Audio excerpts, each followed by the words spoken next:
Messenger တစ်တော့ချက်ပေါင်းမှာစာတွေပို့လို့မရဘူးဓာတ်ပုံတွေပို့လို့မရဘူးအဲ့ဒါကဒီလိုအချက်တွေကြောင့်လားဆိုတာကိုသွားပြီးတော့ရင်စစ်ဆေးပေးဖို့ပြောချင်ပါတယ်အဲ့ဒါကဘယ်လိုအချက်တွေလဲဆိုတော့ဒီမှာနံပါတ်1တစ်ချက်အနေနဲ့ကိုစာပို့မဲ့သူရဲ့အကောက်ကဒီလို private account ဖြစ်နေတယ်ဆိုလို့ရှိရင်ကိုကစာပို့လို့ရမှာမဟုတ်ပါဘူး private account ဆိုတာကသူ့ရဲ့အကောက်ကိုပိတ်ထားတယ်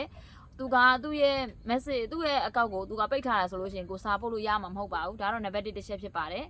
နောက်ထပ်နံပါတ်2တစ်ချက်ကဘာလဲဆိုတော့ဒီမောင်လေးရဲ့အကောက်ဆိုလို့ရှိရင်ဒါသူကonly ယူထားတာပေါ့နော်သူရဲ့ message ကိုသူ့ကိုဘယ်သူမှလူတိုင်းပို့လို့မရဘူး only ယူထားတယ်သူနဲ့ကိုနဲ့ friend ဖြစ်တယ်သူကိုလက်ခံတယ်ဆိုမှစာပို့လို့ရမှာဖြစ်ပါတယ်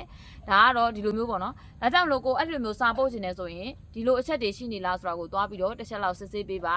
private account ဖြစ်နေတယ်တချို့ဆိုရင် send message require ပေါ့နော် only ဆိုပြီးတော့ထားတယ်ဒီလိုဆိုလို့ရှိရင်ဒီလိုအချက်တွေရှိနေလားဆိုတာကိုသွားပြီးတော့တစ်ချက်လောက်စစ်ပေးပါ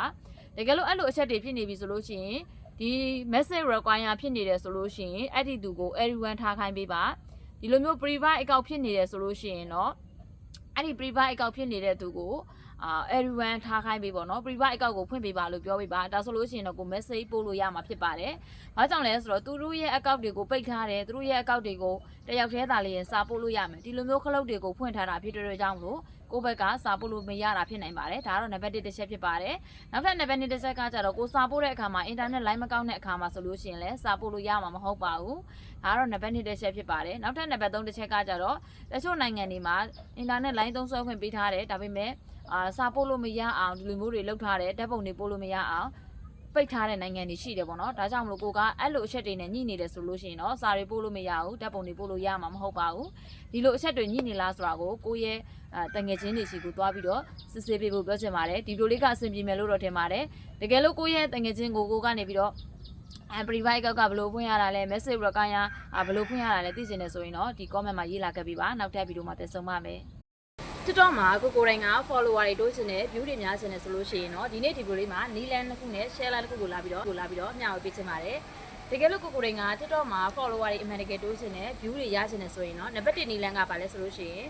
ကိုကအလှပြင်းရတာကြိုက်တာလားဒါမှမဟုတ်လို့ရှိရင်ကိုကကားရတာကြိုက်ရတာလားသချင်းဆိုတာကြိုက်တာလားဒီလိုအရာတွေကကိုတစ်ခုကိုရွေးချယ်ပေးပါရွေးချယ်ပြီးတဲ့အခါမှာဒါလည်းကိုတိုင်းက TikTok မှာနေ့တိုင်းဗီဒီယိုတွေကိုဇက်တိုက်ပုံမှန်ဖန်တီးနိုင်မှာဖြစ်ပါတယ်။ဘာကြောင့်လဲဆိုတော့ကိုအဲ့ဒီအလုပ်ပေါ်မှာကိုကမပျော်ရွှင်နေဘူးအဲ့ဒီအလုပ်ကိုစိတ်ဝင်စားမှုမရှိဘူးဆိုရင်ဇက်တိုက်လုပ်နိုင်မှာမဟုတ်ပါဘူး။ဒါကြောင့်မို့ကိုက TikTok မှာဗီဒီယိုတွေဇက်တိုက်ဖန်တီးနိုင်ဖို့ဆိုလို့ရှိရင်နံပါတ်1တစ်ချက်အနေနဲ့အဲ့ဒီအရာကကိုကြိုက်တဲ့အရာဖြစ်ရမယ်။ကိုကကားရတာကြိုက်တာလားဆိုရတာကြိုက်တာလားအလှပြင်ရတာကြိုက်တာလားအဲ့ဒီအရာတွေကကိုတစ်ခုကိုရွေးချယ်ပြီးပြောချင်ပါတယ်။ဒါတော့နံပါတ်1နေလည်းဖြစ်ပါတယ်။နောက်ထပ်နံပါတ်2နေလည်းကပါလဲဆိုတော့ကိုတိုင်းက TikTok မှာဗီဒီယိုတွေကိုဇက်တိုက်ဖန်တီးပေးဖို့ပြောချင်ပါတယ်။